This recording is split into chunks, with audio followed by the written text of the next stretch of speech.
7:01 na. Mag-start na tayo. And I will start with the word of prayer. Shall we pray? Good day to everyone, and let's pray. Thank you, Lord Jesus, for 2024. It's been such a full year. And if we look back, there's so much that we need to thank you for. You're such a generous God, and you have shown your great and abundant love and generosity to us. Thank you, Lord, that generosity starts with you. And then we, your followers, become generous.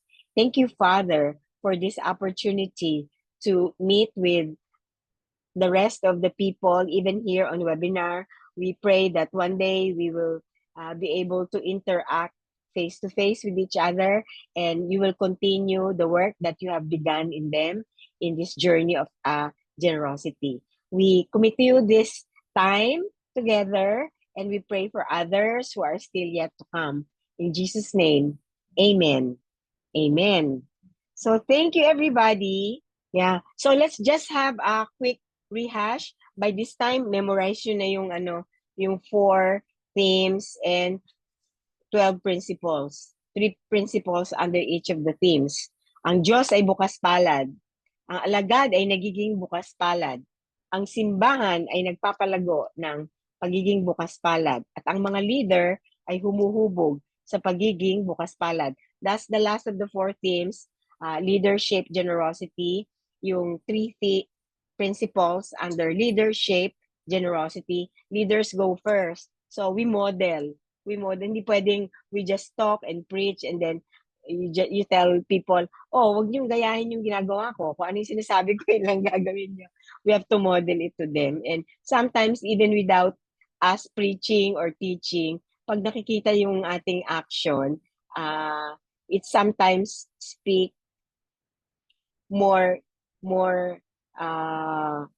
parang powerfully than when we teach or preach. So leaders teach generosity. And finally, tonight, we look at how leaders celebrate sustainability. Ano ba yung sustainability? Di ba? That's the buzzword in this era. Lahat sustainable. In fact, yung aming Christmas gift sa mga board members namin and partners is made by Sustainable PH, sustainable products, slow living, Coco, slow living, sustainable din yung mga packaging niya, ang ganda ng packaging, lahat made of recycled paper. Pero ang ganda, ang feel niyo pag naka-receive kayo ng ganung gift, oh, this is a very thoughtful and mindful company. So ang sustainability, hindi yan ngayon lang nauso. It was introduced to us as early as Genesis 1. Remember, yung Genesis 1:26-28, nung sinabi niya, let us make man in our image, after our likeness.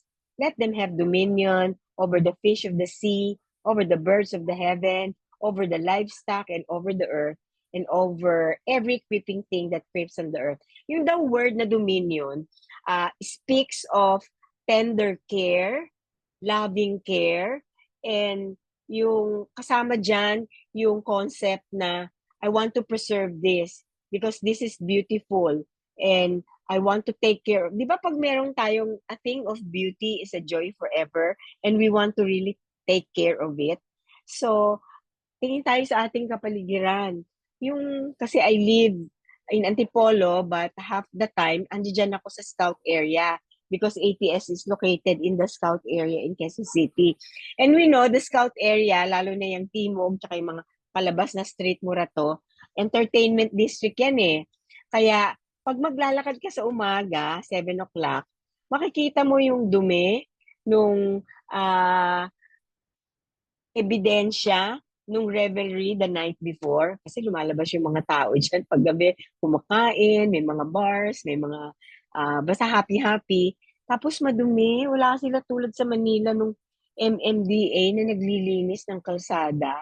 Tapos siguro yung mga tao naman na dahil late na sila natulog, dahil magdamag na bukas yung ano nila, pag sara nila yung establishment nila, wala silang time magwalis-walis nung harap nila.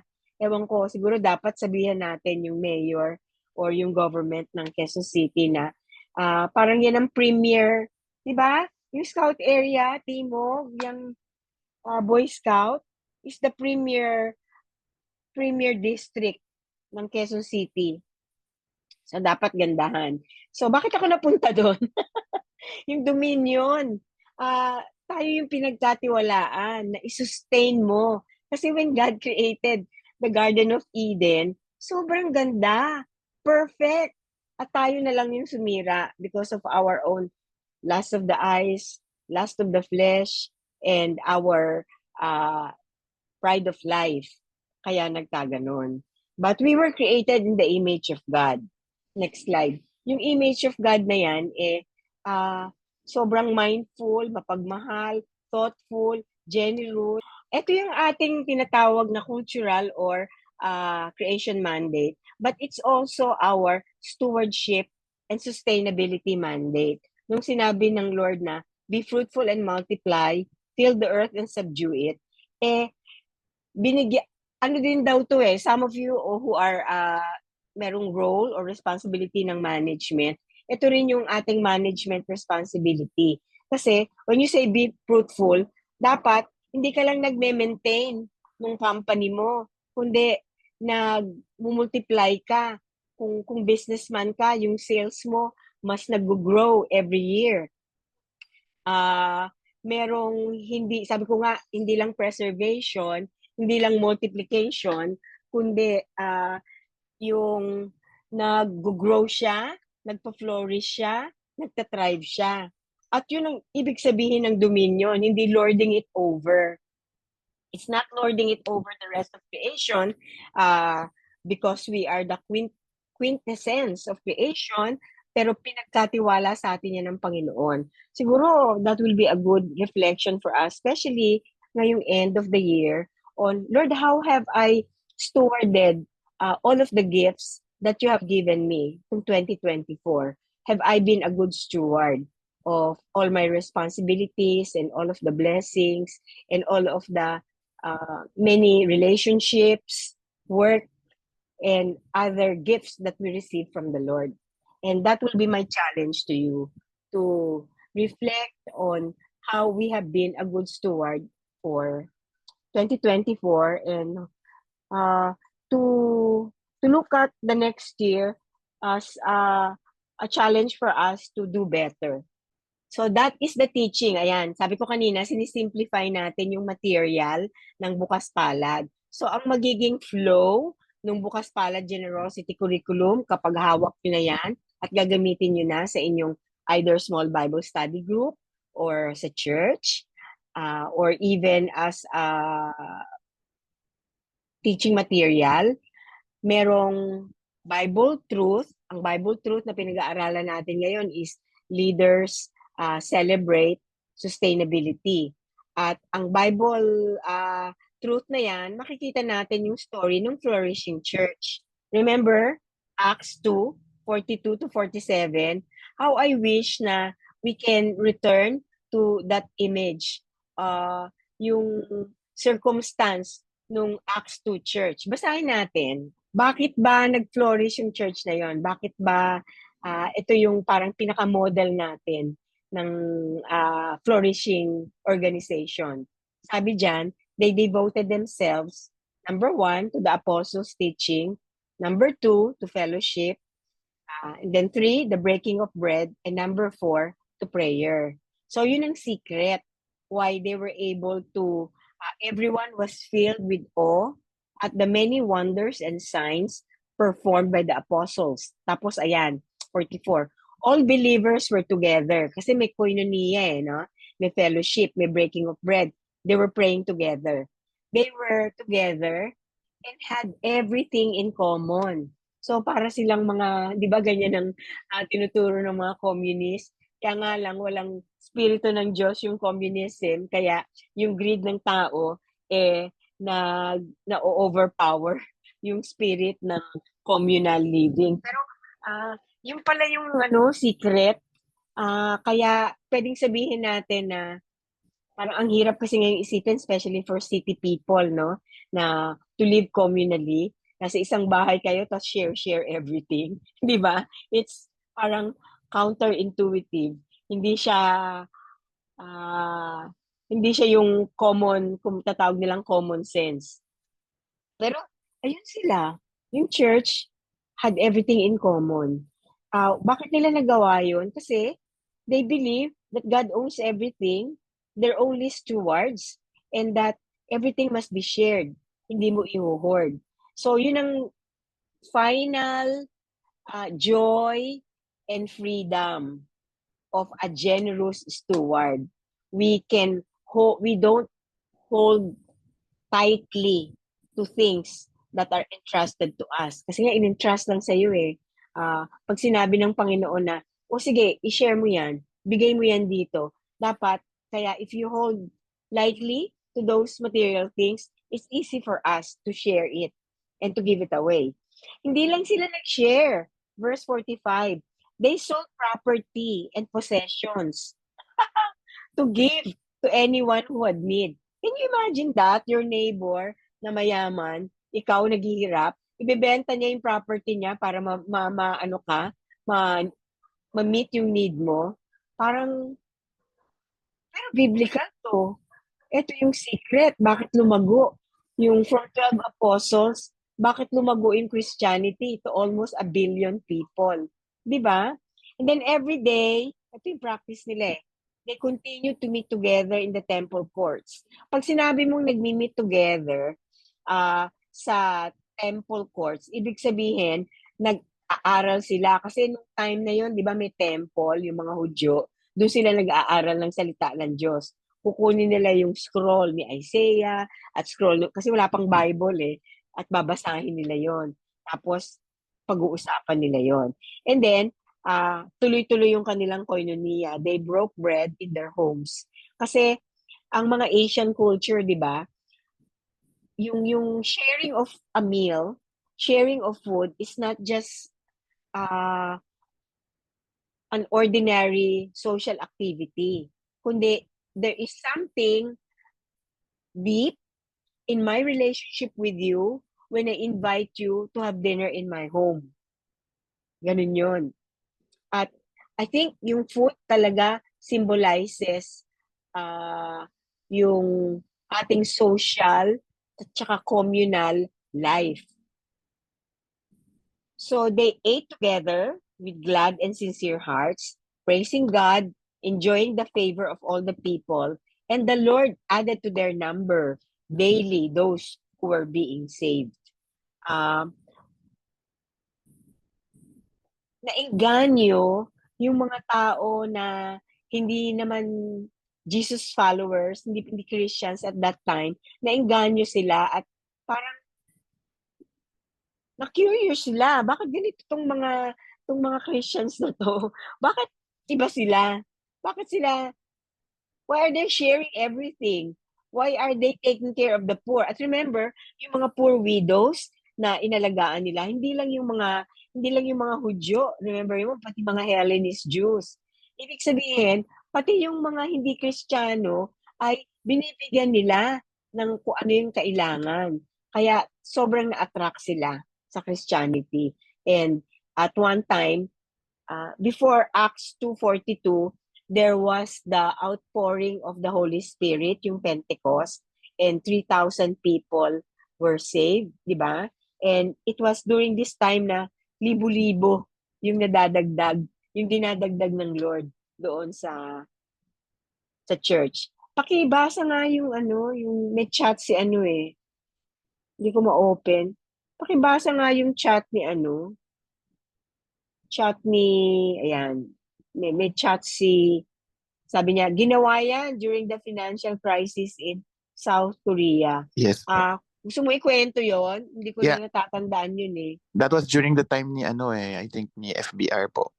That was during the time ni FBR. 97, oo. Yeah, and there was a financial crisis and I was so surprised that ganon ka and that's biblical talaga and it's really biblically happening and lahat ng mga golds nila, mga ginto, mga ganun, binigay nila dun sa I think meron kapalit din yata yun in a way. Pero lahat ng mga yun binigay nila para makapag-create sila ng maano nila yung financial crisis nila during that time. Minsan it takes pa a crisis, no? para Yeah. yung mga tao magising at ma ma-stir up yung kanilang generosity tsaka sharing. Yeah. Oo. Thanks for sharing that. Tapos ano yung next slide, Zoe? Aha! Meron tayong papanoorin magandang storya ng generosity. Ang title niya, Trading Dreams. Kasi ito yung kwento ni Gail at saka ni Eric. Mga lumaki na yan sa Amerika eh. They were living the American dreams, so to speak. Meron silang sariling bahay. They were driving, they had a fleet of cars, in fact. Yung mga anak nila, maganda yung business nila. Pero, and they were doing mission dito sa Philippines. Yung nagbibigay ba ng backpack, tsaka mga school supplies. And then one day, si Eric, kinausap ng Lord na, hindi if enough yung ganyan lang ginagawa mo. Pumunta ka dito, bumalik kayo dito, mag-mission kayo. Tingnan natin yung story nila. Sige, let's play the video, Zoe, please. Well, let me tell you a quick story why I decided to move here. Actually, I came from a poor community. I just had the opportunity to go to America and change my life. And I worked for it, I studied. And the Lord just gave me the opportunity to give back to the community.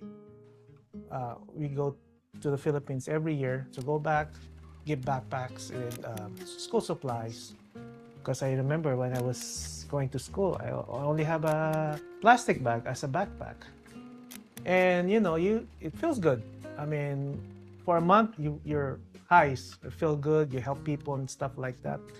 And during that time, I talked to a dad, and he talked to me, we had conversation, and he told me, yeah, your intention is really good. My kid's gonna have a backpack and school supply, and he'll go to school for like maybe a month.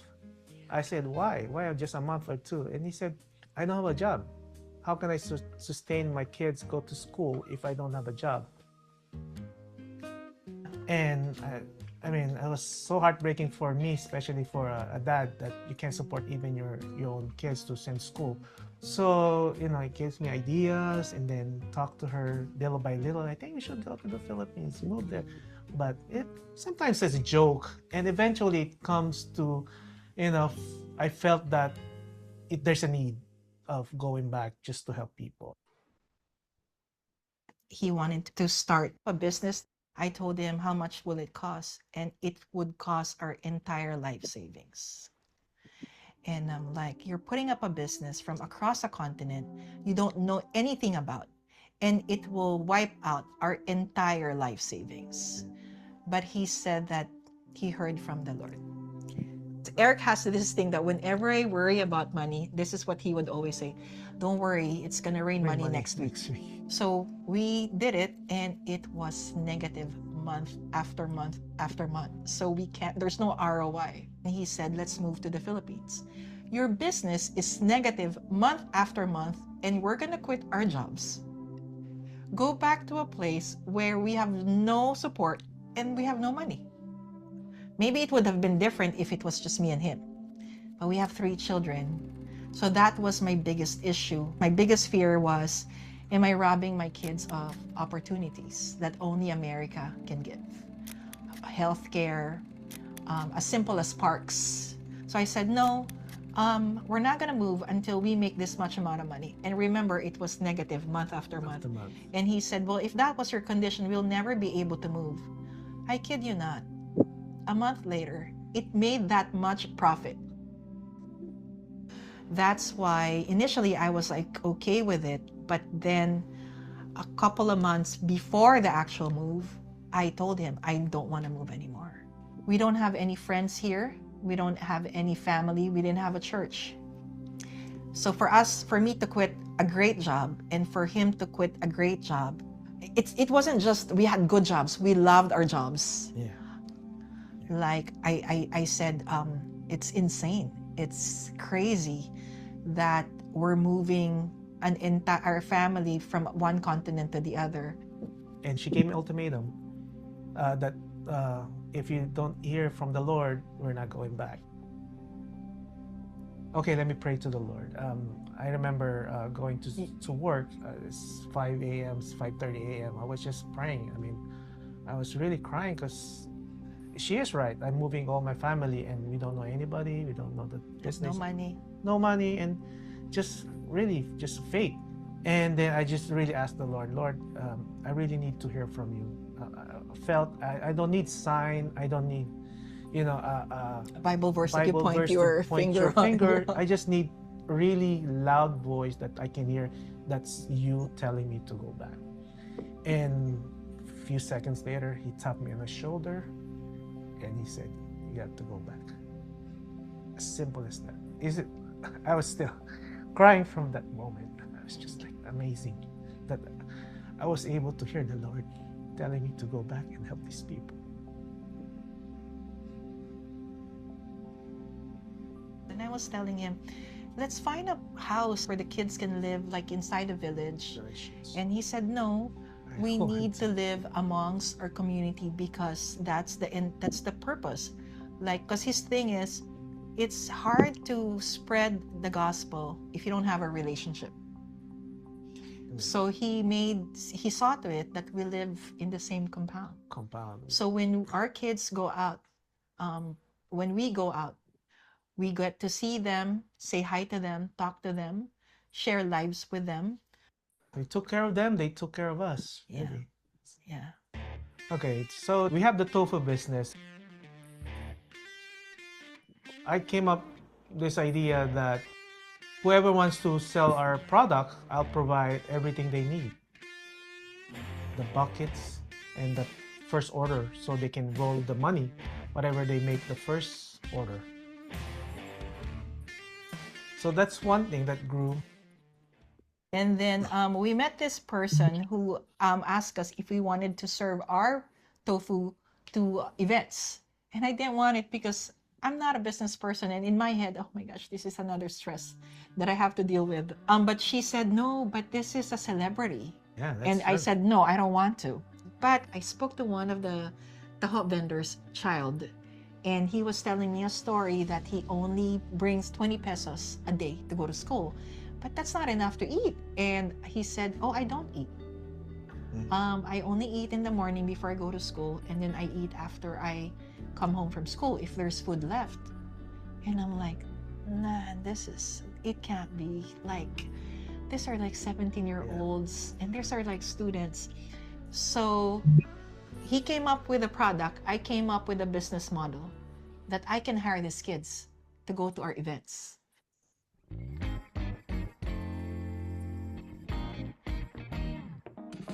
We were doing 80 a month. And for me, that was good already because that's 80 jobs. 80 booths a month means 80 jobs. And because it became so huge, we were not just hiring students. Now we're hiring anybody who wants to be part of it. Yes. We didn't have a qualification. I don't care about your age. I don't care. It's funny because Lalaine asked, Mom, somebody's applying, but she's 45 or 44. And I said, Lalaine, that's my age. So, and that's okay. And she's single mom, and that's Jen. And my gosh, see, she is like the gem of our team. Yeah. She's the best. She became the mom of this kid. They Kids. call him mom. They call her Mommy Jen. Masaya tawagin ka Mama Jen kasi apat lang anak mo, parang nagdami yung anak mo, di ba? Kasi sa trabaho, sa tawag nila Mama Jen. 3 na po kami nag-work dito. Kaya medyo mas okay kasi kaya na namin mag-upa ng bahay, makabayad. Tulong-tulong po kaming 3 sa pag-uupa ng bahay. We hire these people from the slums of our cities. Because of the cultural divide, there's shame in that. That some people, they feel that they can't be around people who are not like them. So the way that they mentor them is, no, you are as good as the next person beside you.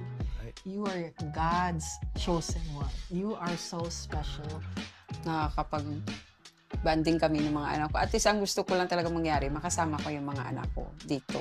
I think, like with Eric, the biggest thing that he wanted to do is really allow them to dream and hope. There's something bigger out there for them, that they don't have to stay where they grew up or where they were born. Pangarap ko talaga yung makatapos lahat ng anak ko sa pag-aaral. So it just starts from there. Just a seed that you don't have to like push them, that they can see through your work that, oh yeah, Yeah. it's possible. And that's, I think, for me, that's more powerful than quoting them Bible verses. That Jesus loves you so much that he is willing to change the course of your life and the generations that will come after you. And maybe the Bible verses would come later. That's the commitment that God has asked from Eric and I, more than the money. Of course, to give him sustainable income, but at the same time, give their dignity back.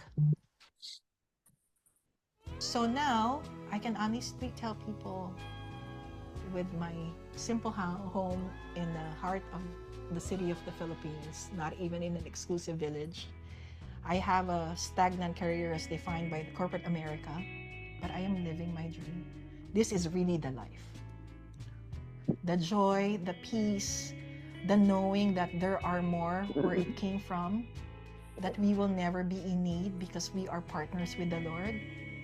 I'm a simple man. You're with your family, your kids, and you see your kids growing in front of your eyes. That's just amazing. I can spend time with my wife. Oh, how can you go wrong with that?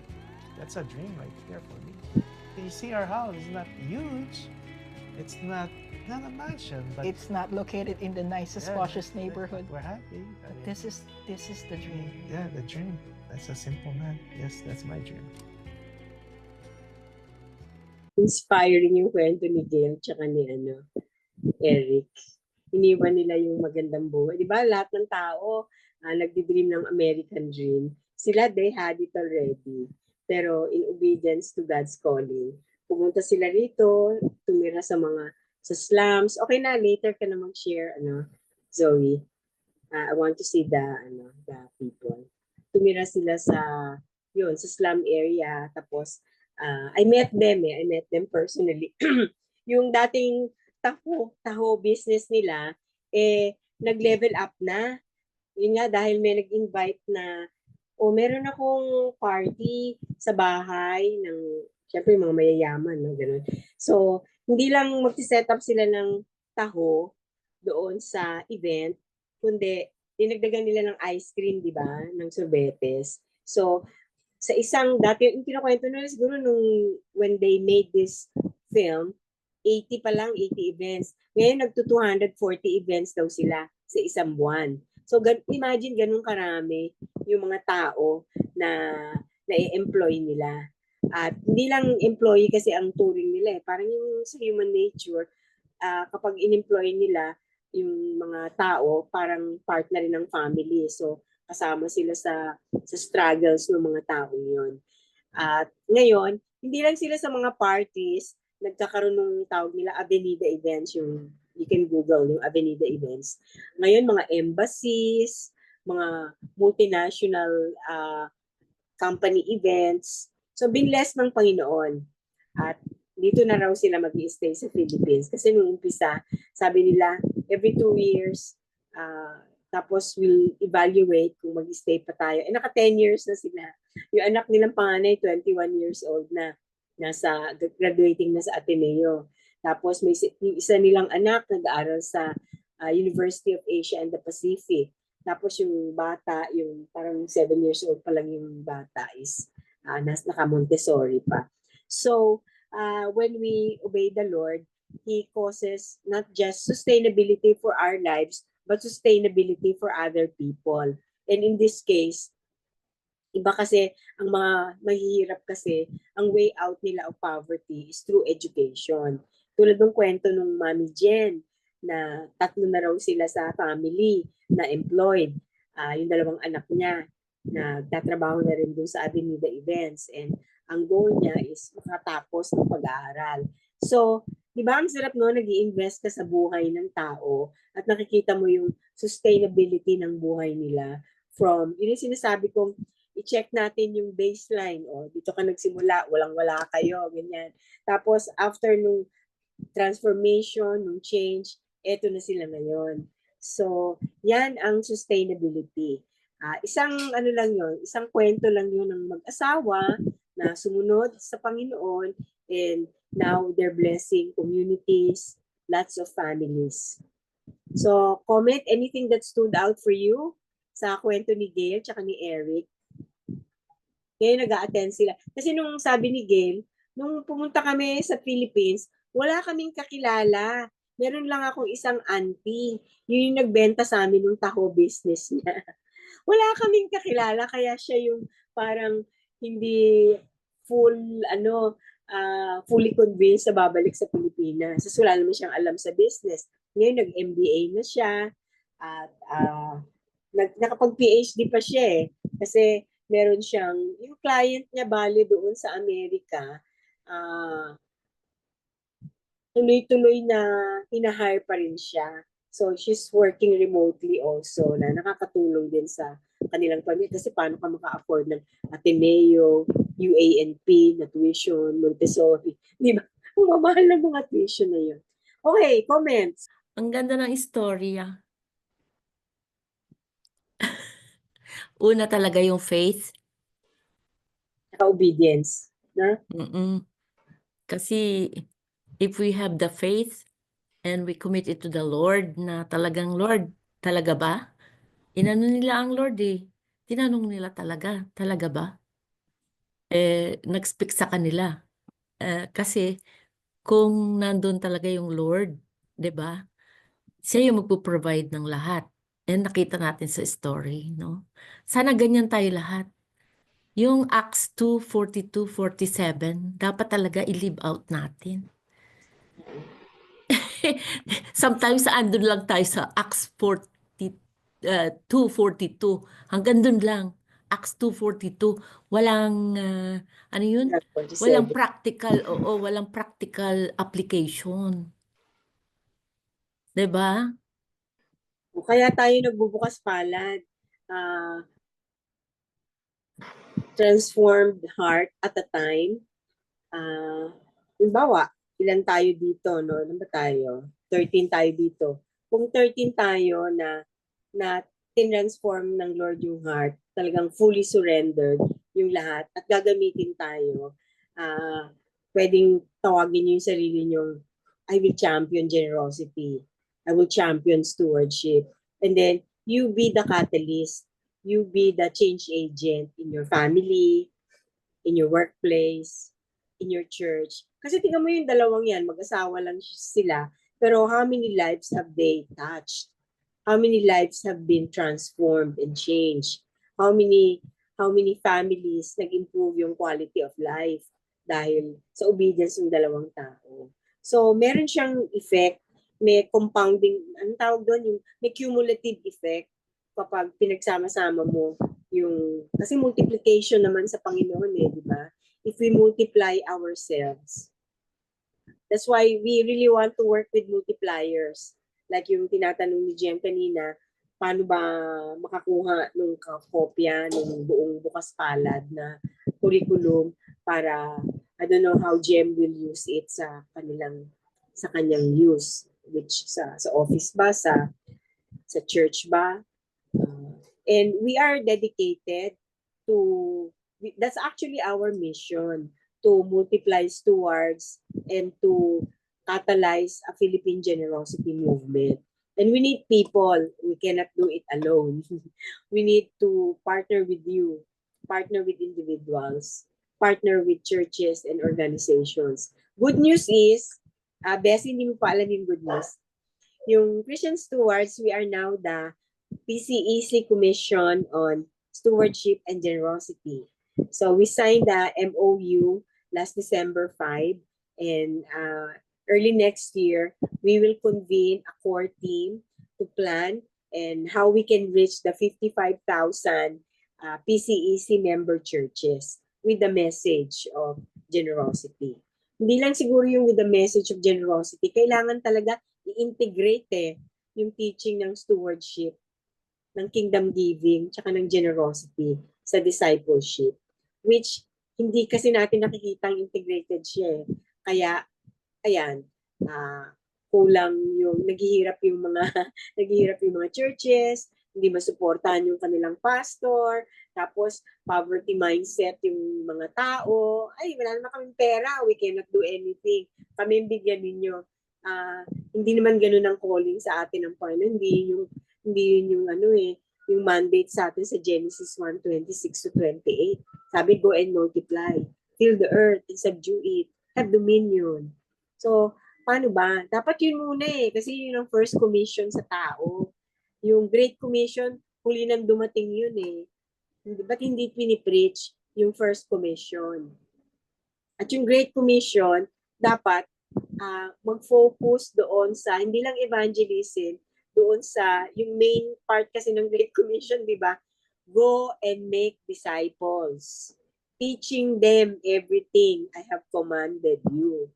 So kung ituturo natin lahat ng pagtuturo at kautusan ng Panginoong Jesus, hindi po pwede na hindi matatransform yung ating paligid at yung mga tao.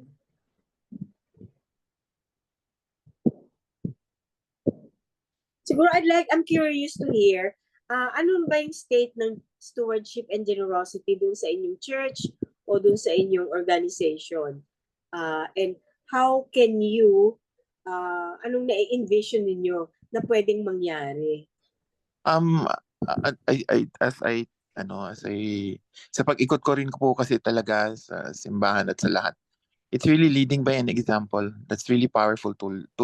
Like right now, I'm in the academe. It's really creating a culture, creating an environment, creating kultura talaga siya na kailangan mo instill doon. Kaya malaki talaga ang importansya ng leader, to initiate and to encourage and to continue. Kasi wala talaga wala. Ako yung principle ko talaga sa buhay is really stewardship ko. Ano yung binigay sa akin ng Panginoon, I have to nurture it and create an element of change, parang kumbaga very idealistic, but it's really happening to me in my community, one at a time, one student at a time. And in the academe kasi nakita ko talaga nagbago ang isang small town because of education. And I saw the impact to that. And it's also like being good steward, becoming a good example, becoming pinapractice mo talaga yung what you are preaching. Like with my parents, my parents are also into sa mga doing good for other people, because of education. So nakita ko yun sa kanila. My family, my grandparents, they don't impose it to us. I just saw it, I just see it, and it's very malaki. Doon ko lang din na-realize, malaki pala yung impact when you practice it and when you preach it. What you preach when you practice what you're doing, and parang na-emulate ng mga tao. So yun lang. And I think that's the right way. Like I've seen a church that saying mag-tithes kayo ganito ganyan, pero siya din mismo kailangan kasi mag-initiate yung pastor na yon. Mag-initiate siya talaga na maging example siya, pero siya din mismo wala So paano i-follow yun, di ba po? Kahit maliit man yun, that's still becoming a good example, but it's a journey kasi. Sige, salamat. Thank you. Leadership, generosity nga tama yung sabi ni Felix na tayo yung kasi mga tao susunod naman yan pag nakita nila yung example na ginagawa ng leader lalo na kung may integrity, may credibility yung leader, di ba? Talagang susunod tayo. Tsaka dahil leader, ikaw yung may influence. Meron kang followers Kaya importante yung hindi ka naman in-trust ng leadership na yan na hindi alam ng Panginoon. Dahil siya yung nagbigay sa'yo ng gift of leadership. So, how do you steward the leadership entrusted to you? Kaya gamitin natin yun to shape generosity. To shape culture. Yes, Miss Bessie. Oo. Alam mo, dahil nga for the sake of the people na hindi kami kilala, kami, career missionaries kami nung asawa ko, pero nag-retire na kami. At ang na-realize namin talaga, kulang talaga ang goal noong mission, yung sustainability is really lacking. Hindi yan. Kung hindi yun lang pagtuturo ng verses, yung mga parang ganon. So, kailangan ay naka-integrate na talaga yung sustainability. Ang isa is yung succession planning. Kami kasing mag-asawa, our goal as missionaries noon is to work ourselves out of a job. Hindi yung ah, yung pagiging missionary or yung work namin dahil para meron kaming trabaho. Hindi. Kinakailangan, you make sure na meron kang na-produce na iiwan mo who will sustain the ministry. Pero pagdating dito, nakita namin kulang pa yung aming ginawa. Kaya hanggang ngayon we are still continuing on supporting our denomination in the Philippines even by Zoom and then giving. Nakita ko kasi sa story ni Eric at saka ni Gail, meron silang support system from the US. So, importante yun. So, importante yung networking. You know, if open tayo sa tulong ng iba. So, nakita ko ngayon, Miss Janet, parang itong lesson 12, parang ang sinasabi sa akin ng Panginoon, bumalik ka sa Pilipinas. Gawin mo Hala, yung hala, hala. magagawa mo. Gawin mo yung magagawa mo. Halika na, halika na. Oo, so tuwan-tuwa ako talaga, yung puso ko parang gumaganyan nung marinig ko na PCEC commission na tayo kasi Oo, ang noon ko daming pa trabaho dito, Bessie. We need help. noon ko pa sinasabi sa iyo noon, hindi ang CIC, dapat ang CSA ang komisyon. Commission. Oo, kasi yung Oo. CSA covers CIC kung titingnan Oo, natin, di ba? CIC yung Christians in Oo, Conservation pero nakita ko rin, Creation. nakita ko rin talaga na tayo bilang leader, kinakailangan we are student of the word. Hindi lang student of the word. Kung hindi, tayo yung mag-apply ng word. And then, like Jacob who struggled with God, di ba? Dapat pag kami binigay sa ating verse ng Lord, we struggle na maintindihan natin yung verse na yun at malaman natin kung paano natin i-live out yung verse na yun. Oo, so even dito, ang experience namin, kahit sa denomination namin dito, parang wala din nagtuturo ng generosity. Oo nga. What I meant is, anong tawag dito? Dapat talaga embedded siya. Yung, anong tawag dito? nag-i-encourage ng giving of tithes. Pero parang yung sharing, yung koinonia, parang hindi ko pa rin masyadong nakikita. So, Oo. I think Miss Senet, talagang ano yan, yung, di ba yung progressive revelation of the Lord? Di ba? So parang ngayon, ino-open na ng Lord na, ay kulang pa ang inyong ginagawa. Kinakailangan dagdagan nyo ng generosity, stewardship, sustainability. So At yun naman ang... yung aming pina-follow na 5 leadership stages, kami ni Stan, dinagdagan namin ng 6. Sustainability, Yan, sustainability and accountability. Yan, oo. Oo, so anim na. So tignan Yeah, a natin steward kung is accountable, di ba? and being accountable, you are yung making sure na sustainable yung ginawa mo, yung program mo. Ang isang problema din na nakita namin is succession planning. Kinakailangan, mag-disciple tayo ng who can yung continue Sige. the vision that Halika the na, Lord has halika na given in dito. our heart. Halika na dito. Halika na dito. Sabi ko sa board, start na yung search for my successor para ako, na lang, yung turo-turo na lang. May ginagawa ang Lord Ginagawa ang Lord. Like December, ang daming blessing po na binigay. Parang si Lord nag-open ng pathway para mapadali yung mission ng Christian Steward to multiply generosity. Ayan, December 5, magko-close na yung year, hinabol pa ni Lord yan. December 5, naging commission nga ng PCEC, yung Christian Stewards, sa stewardship and generosity. At alam mo ba, Ang PCEC po ngayon, meron silang sinimulan na NDC, National Disciple Making Campaign. What is that? Kinolect nila lahat ng mga discipleship materials ng mga evangelical groups at gagawa sila ng standardized discipleship material. Tapos sabi ko, you have to integrate yung teaching ng steward ng generosity.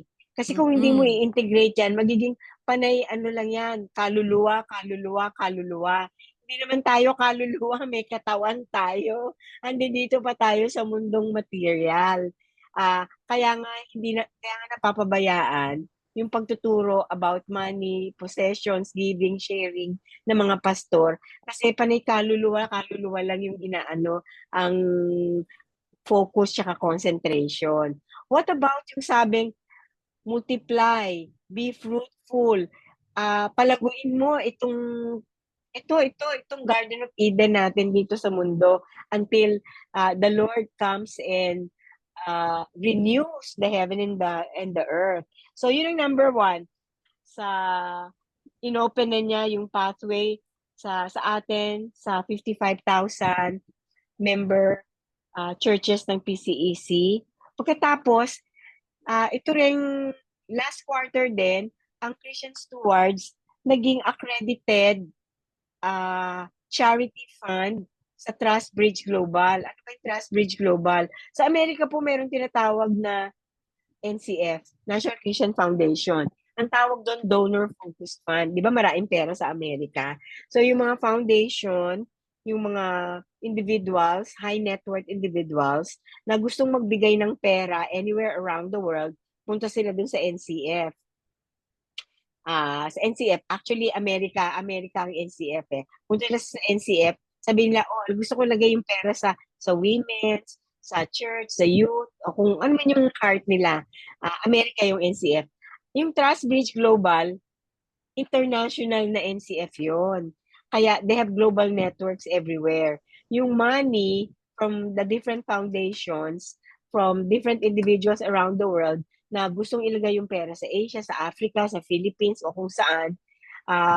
Tapos kami, accredited na mission charity fund. Ibig sabihin, pwedeng recipient nung anumang pera na umiikot around the world. So, yung giving portal, pwedeng magbigay doon yung anybody around the world, and it can go towards the mission of stewardship and generosity. Meron pang isa tatlo yun di ba? Bukod sa may compass pa. Anyway, sige. So ang Lord is nauna na sa atin. Tayo susunod lang sa Panginoon. Parang ano tawag doon? Sino ba yung reading the times? The signs of the times? Hindi si Zerubbabel. Si Issachar. He knows how to read the times. So basahin natin. Anong tawag doon? I-exegete natin yung ating paligid. Ano yung ginagawa ng Diyos? Ano nangyayari sa ating socio-political and environmental basta yung socio-political environment natin. Kumbaga, i-scan natin. Huwag lang tayo mag-scan, i-exegete natin, ibig sabihin, interpret natin kung ano yung ginagawa ng Diyos. At dapat nandun tayo sa gitna ng ginagawa ng Diyos. Huwag tayo dun sa outside or on the periphery only. So, yun ang ending natin. Yung sustainability is really what we are called to do dahil every man and woman created in the image of God has the entrepreneurial spirit of God. Yung pinapalago niya talaga. So, paano natin papalaguin yung the little that we have? It starts with what we have not we do not have. Kasi you cannot steward what you do not have yet. You can only steward what is given you. If we are faithful in little, then God will give us more. So, di ba maganda? Yes, ma'am. Oo. At saka talaga yung yung ano yung mindset. Hindi tayo scarcity mindset. Tayo ay Yes. may abundance mindset. Kasi pagka scarcity mindset, hindi ka mag-disciple ng successor sa ibig sabihin, hindi ka hindi ka magmumultiply kasi parang ng leaders kasi nakita mo na akin to hanggang Oo. sa ako ay Oo. mag-retire, akin yan. Oo. So, scarcity. Pero kung halimbawa na yung mindset mo talaga ay abundance na ang Lord siya ang magpo-provide, siya ang siya ang source ng lahat, yung ganun. Dapat yun, ma-share natin yung abundance mindset na eto nga yung mag-asawa, walang pera, they gave up everything tapos the Lord just multiplied it, 'di ba?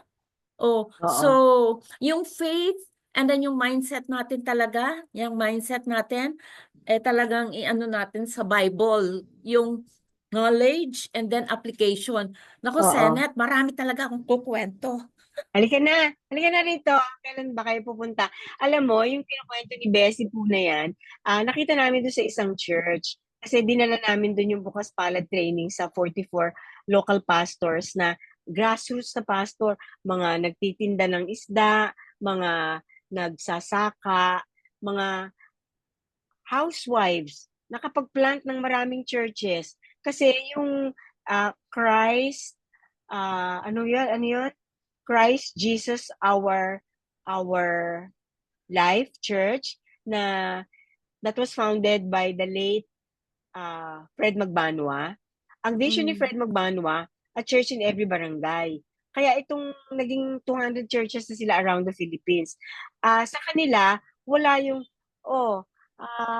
mahirap pumasok ng pastor, mag-theology ka muna, mag-Bible school ka muna ng 3 years. Sila, kahit sino na tinawag ng Panginoon, kung may calling ka na mag-plant ng church, sige, gawin mo.